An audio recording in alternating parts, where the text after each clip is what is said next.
Sud Radio, le grand matin week-end, 6h-10h, Maxime Liédo. Vous nous appelez au 0826 300 300 Sud et votre radio. Vous voulez passer un coup de gueule, participer à la conversation, réagir à ce que vous entendez sur l'antenne de Sud Radio. Vous êtes naturellement les bienvenus. Mais ce matin, c'est un auditeur un peu singulier. Bonjour Robert Ménard. Bonjour à vous. Maire de Béziers, merci d'être avec nous en ce samedi matin. On voulait vous avoir et on voulait échanger avec grand plaisir avec vous, Robert Ménard, parce qu'il s'est passé quand même un petit événement dans la ville de Béziers. Ça concerne, on va dire, un meeting à l'université. On entend l'église, c'est très charmant, Robert Ménard, c'est très français. Ça ajoute vraiment un charme inouï.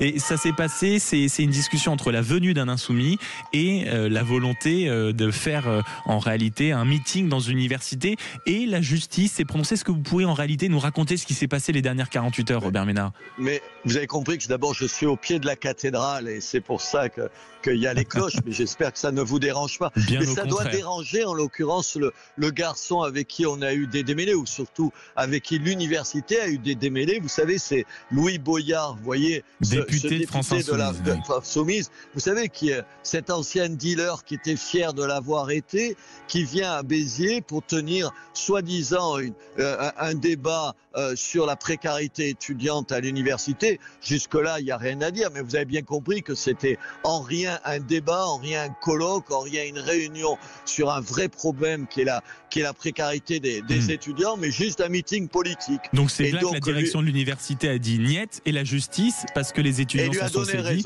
c'est ça, la justice a dit voilà. Oui, ce meeting, cette réunion à l'université peut avoir lieu. Et oui, alors que, évidemment, c'était en réalité, je vous le disais, un vrai meeting camouflé sous les apparences d'une fausse conférence, mais il a obtenu satisfaction. Alors, on en est un peu meurtri, mais qu'est-ce que vous voulez que je vous dise? La liberté d'expression en France, on lui trouve pas de limite. Moi, ça me choque pas qu'un garçon comme ça, qui tient d'ailleurs des propos qui flirte, alors au moins avec l'antisionisme pour parler beaucoup plus loin, puisse s'exprimer, mais enfin en tout cas on ne trompe pas les gens. L'université, elle n'est pas un lieu pour faire de la politique, elle est un lieu pour apprendre. Mais Robert Ménard, meurtri à ce point, meurtri un peu, parce que je trouve qu'à l'heure où tout un tas de gens à la France insoumise, alors eux flirtent comme lui de temps en temps, vous savez, avec des propos antisémites, où ils font la guerre à la police. Vous savez, vous vous rappelez que la police tue à les entendre et tout. Je trouve un peu catastrophique qu'on leur offre des tribunes. Et j'ai trouvé courageuse l'attitude de la présidente de l'université de vouloir refuser ça. En référé, il a gagné. Écoutez, on va pas en faire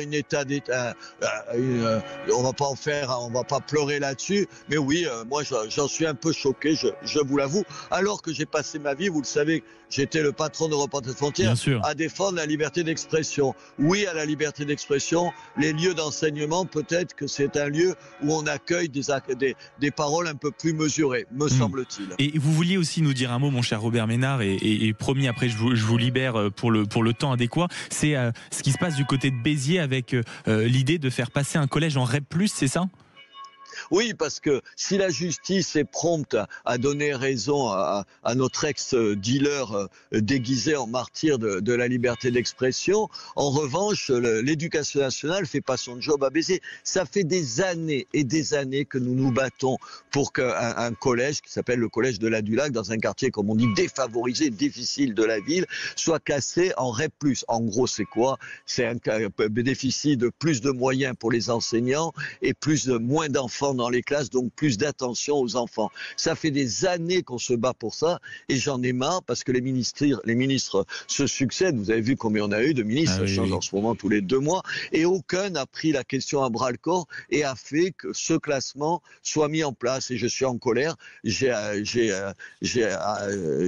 me suis adressé au ministre publiquement en disant: il y en a marre. Écoutez, au lieu de parler, au lieu de vous disputer les uns et les autres à l'Assemblée nationale, trouvez-nous les moyens d'aider les gosses. On a besoin, dans un quartier difficile, de plus de moyens pour ces gosses. Ils le méritent.